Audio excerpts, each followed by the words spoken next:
Piala Dunia Antar Klub. Nama yang kelihatannya megah, layaknya ajang Piala Dunia. Tapi nyatanya punya segudang masalah. Yang paling kelihatan, kompetisi yang gak seimbang. Dalam 11 tahun terakhir, tim yang juara selalu berasal dari Eropa. Cuma Corinthians, tim non-Eropa terakhir yang juara di tahun 2012. Klub-klub dari Asia, Amerika Selatan, dan Afrika susah banget buat bersaing sama tim-tim besar kayak Real Madrid, Bayern Munich, atau Barcelona yang hampir selalu juara di turnamen ini. Masalah lain yang gak kalah penting adalah seberapa menarik ajang ini buat orang. Soalnya jadwalnya yang gak nyambung langsung sama musim kompetisi Liga Utama Eropa, bikin Piala Dunia Antar Klub sering dianggap cuma ajang tambahan yang gak terlalu dilirik media atau penonton. Gak heran kalau ajang Piala Dunia Antar Klub 2023 lalu cuma nyumbang rata-rata 35.269 penonton, yang bahkan lebih rendah dari penonton Liga Jerman. Dari masalah-masalah itu, FIFA akhirnya putar otak, bikin format baru dengan peserta yang jauh lebih banyak dan diselenggarakan setiap 4 tahun sekali, layaknya Piala Dunia. Peserta yang lebih banyak dan kayaknya lebih meriah, gak jamin Piala Dunia Antar Klub ini sukses. Ada banyak kontroversi di dalamnya. Piala Dunia Antar Klub 2025 dianggap malah makin bikin pemain gak punya waktu istirahat, apalagi buat yang main di level klub dan timnas. FIFPro, Serikat Pemain Sepak Bola Dunia, udah nyorot masalah ini sejak 2023. Mereka bilang, kalender kompetisi yang gak seimbang bikin pemain jadi kelelahan.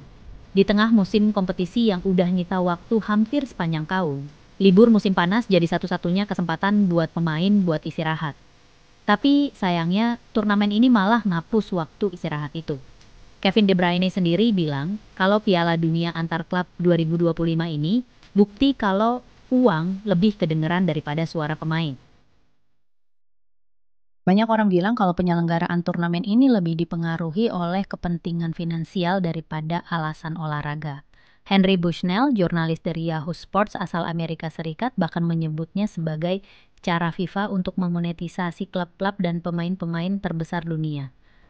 Bushnell juga berpendapat kalau turnamen ini bagian dari persaingan kekuasaan antara Presiden FIFA, Gianni Infantino, dan Presiden UEFA, Alexander Ceferin.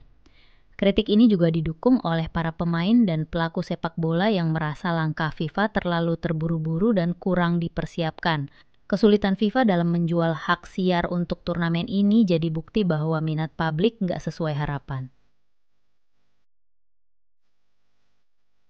Di Amerika Serikat, bahkan mitra lama FIFA seperti Fox hanya menawarkan 10 juta dolar Amerika untuk hak siar, sebuah angka yang tergolong rendah. Akhirnya, FIFA memilih bekerja sama dengan DAZN untuk menyiarkan semua pertandingan secara gratis di seluruh dunia. Kenapa Inter Miami bisa ikut Piala Dunia Klub? Jawaban singkatnya sih hampir pasti karena Lionel Messi.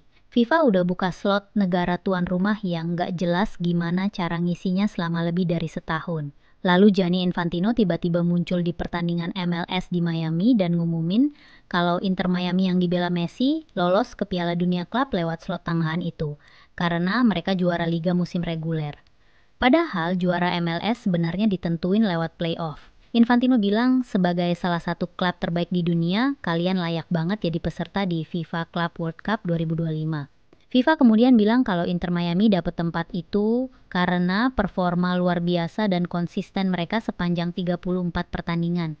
Keputusan yang aneh dari FIFA pas milih juara musim reguler MLS, soalnya benua lain punya aturan kualifikasi yang beda. Kayak City yang berhak lolos karena emang jadi juara UCL tahun 2023. Tapi yang jelas, Infantino akhirnya dapet turnamen yang udah lama dia impikan, dan sekarang dia punya pemain paling terkenal di dunia yang jadi bintangnya.